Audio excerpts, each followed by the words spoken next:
خواتین حضرات، پروگرام دین و دانش میں آپ کا ایک بار پھر خیر مقدم کرتا ہوں. ہم گفتگو کر رہے ہیں اس مسئلے پر کہ پاکستان میں ان آفات کو ہمیں کیسے دیکھنا ہے.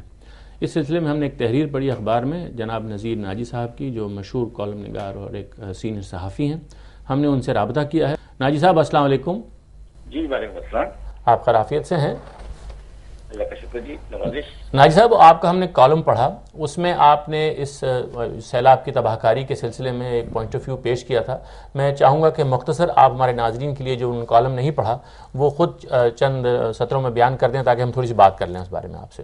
اس حوالے سے میں یہی عرض کروں گا کہ میں نے مختلف ٹی وی چینلز پر یا اخباروں میں ایک چیز دیکھی، علماء کی طرف سے اکثر کہا یہ گیا کہ یہ ہمارے گناہوں کی سزا ہے، ہمیں چاہیے کہ ہم اپنے عصیان کی معافی مانگیں اور اللہ تعالیٰ سے گڑا کر دعائیں کریں کہ وہ ہمیں معاف کر دیں. کوئی صاحب کہتے ہیں کہ بس جی توبہ شروع کریں، توبہ کریں. کچھ آیات بتاتے ہیں کہ ان کا ورد کریں، اس سے بلا ٹل جائے گی. تو میں نے اس پہ یہ سوال اٹھایا تھا کہ جو لوگ بیچارے مارے جا رہے ہیں، غریب بچے، بوڑھے، عورتیں، جو دیہات میں رہتے ہیں، جہاں کا ماحول عام طور پہ وہاں کے جو مولوی حضرات ہیں انہی کے ذریعے اثر ہوتا ہے، اور جہاں کے لوگ نمازیں پڑھنے میں دوسروں سے زیادہ باقاعدہ ہیں اور جو مساجد میں حاضری دیتے ہیں مناسب ہر وقت، ہر ضرورت کے وقت، وہ تو گناہ گار ٹھہر گئے. اور جہاں پر عیاشیاں ہوتی ہیں، جہاں گناہ واقعی ہوتے ہیں، وہاں تو سیلاب نہیں آیا. تو کیا وہ لوگ واقعی گناہ گار ہیں؟ کیا انہی کے وہ کیا کہنا چاہیے کہ اعمال کی سزا ہے جو انہیں مل رہی ہے؟ کیا ان کے یہی اعمال ہیں کہ وہ صبح سے شام تک بیچارے اپنے کھیتوں میں کام کرتے ہیں اور رات کو جا کے اپنے مویشیوں کو سنبھالتے ہیں اور پھر جا کے سو جاتے ہیں؟ ان کے پاس تو سانس لینے کا وقت نہیں ہے، وہ گناہ کب کرتے ہوں گے؟ تو میں نے یہ سوال اٹھایا تھا. اور دوسرا یہ کہ کلام پاک تو ایک عمل کی کتاب ہے کہ آپ پڑھیے اور اس کے مطابق عمل کیجئے، اپنے اعمال میں لائیے ان ہدایات کو، ان احکامات کو جو اللہ تعالیٰ نے ہمیں دیے ہیں. آپ ان کے لفظوں کو رٹ کے کیا سوچتے ہیں کہ اللہ تعالیٰ یہ ان کو دہرانے سے اپنا نظام بدل دے گا؟ اگر ایسا ہوتا تو پھر تو معجزات ہم کر کے دکھائے گئے ہوتے، لیکن ہمارے تو حضور ان کے قائل نہیں تھے. وہ تو عملاً سب کچھ کرتے تھے اور یہی چاہتے تھے کہ ہم بھی انہی کی سنت پر عمل کرتے ہوئے ہم بھی عملاً کوئی کام کریں. اگر ہم یہ بد بنا لیتے تو کیا اللہ تعالیٰ نے ہمیں منع کر دیا تھا یہ بنانے سے؟ بالکل صحیح. کیا ہم ان کو ریزروائر بنا لیتے، دریاؤں کو گہرا کر لیتے، ان کے گرد اپنے سٹاک کرنے کا انتظام کر لیتے، ڈیم بنا دیتے، اور پھر یہ پانی ہمیں اسی طرح سے مارتا جیسے کہ اس طرح سے مار رہا ہے؟ یہ آفت نہیں ہے، پانی تو اللہ تعالیٰ کی رحمت ہے.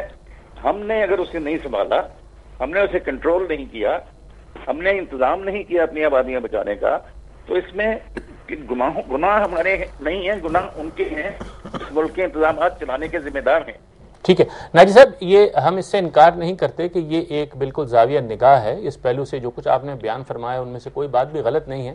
لیکن میں ابھی پروگرام سے پہلے میں مولانا محمد حسین اکبر صاحب سے بات کر رہا تھا کہ اس کی مثال ایسے اگر ہم لیں جیسے کہ ایک آپ تیز رفتار گاڑی سے اگر کوئی حادثہ کر دیں اور کوئی ایک بے گناہ مارا جائے تو ہم اس کو یہ کہیں کہ بھئی بات یہ ہے کہ یہ تو ایک بے گناہ آدمی تھا، اصل میں اس کی خدا نے یہی مقرر کی ہوئی تھی سزا، اور وہ جو صاحب ہیں اصل میں وہ ان کا اختیار کا غلط استعمال تھا، اور اس کو دیکھنے کے مختلف طریقے ہو سکتے ہیں.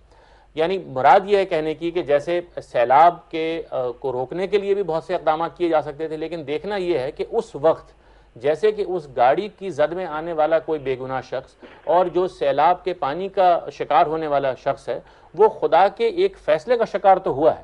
یعنی اس میں تو کوئی شبہ نہیں، اس کے اسباب دنیاوی بھی ہیں، اس میں غلط پلاننگ بھی ہے، اس کے اندر مجرمانہ غفلت بھی ہے، اس کے اندر بیڈ گورننس بھی ہے، یہ ساری چیزیں شامل ہیں. لیکن ہم اس بات کو یہ تو کہیں گے کہ بہرحال خدا کے اذن کے ساتھ ہی ہوگا جو ہونا ہے. یہ بالکل ان لوگوں نے ابھی تھوڑی دیر پہلے فرمایا، خالد ظہیر صاحب نے بالکل دو ٹوک کی بات کہی کہ اس سے یہ ظاہر نہیں ہوتا کہ یہ گناہ گار ہیں لوگ جن پر یہ آفت آ رہی ہے. یہ تو آپ نے فرمایا. میں فلڈ کو یا دیگر اس طرح کی چیزوں کو جو جنہیں ہم آسمانی یا قدرتی آفات کہتے ہیں، جی، انہیں اس میں خدا کا اذن ہم یہ کیوں دیکھتے ہیں کہ وہ صرف تباہی چاہتا ہے؟ نذیر ناجی صاحب، آپ کا بہت شکریہ. آپ نے ایک بہت اہم پوائنٹ ریز کیا اور اس کو ہم پروگرام میں آگے لے کے چلیں گے. بڑی نوازش. خالد ظہیر صاحب، یہ پوائنٹ ہم ابھی دوران وقفہ بھی زیر بحث لائے تھے کہ لوگ کنفیوز ہوتے ہیں اس بات سے.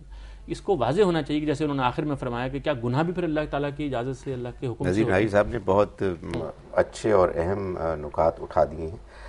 دیکھیے بات یہ ہے کہ جہاں تک گناہ ثواب کا تعلق ہے، یہ در حقیقت انسانی زندگی کا وہ دائرہ ہے جس میں اللہ تعالیٰ نے انسان کو آزادی دی ہے، اور اس آزادی اور اختیار سے جب انسان جان بوجھ کر کوئی غلط کام کرتا ہے تو وہ اللہ کی نگاہ میں مجرم بنتا ہے، اور جب وہ اپنے آزادانہ اختیار سے کوئی نیکی کا عمل کرتا ہے تو وہ اللہ کی طرف سے انعام کا مستحق بنتا ہے۔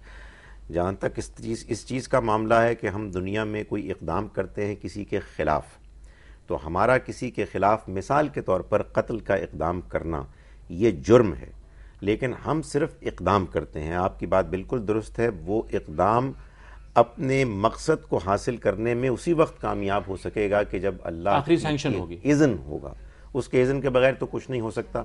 لیکن ناجی صاحب کی یہ بات بالکل درست ہے کہ ہم یہ جو آفات ہیں ان کو محض اللہ کی طرف سے ایک عذاب یا پکڑ کہہ کے اپنی غفلت کو اور اپنے جرائم کو نہیں چھپا سکتے۔ آخر جاپان میں زلزلے آتے ہیں اور زلزلوں سے پہلے تباہ کاریاں ہوا کرتی تھیں، اب انہوں نے محسوس کیا کہ جس طرح سے کہ ان کی بلڈنگز مکانات بنتے ہیں انہیں اپنا ڈیزائن بدلنا ہے، میٹیریل بدلنا ہے۔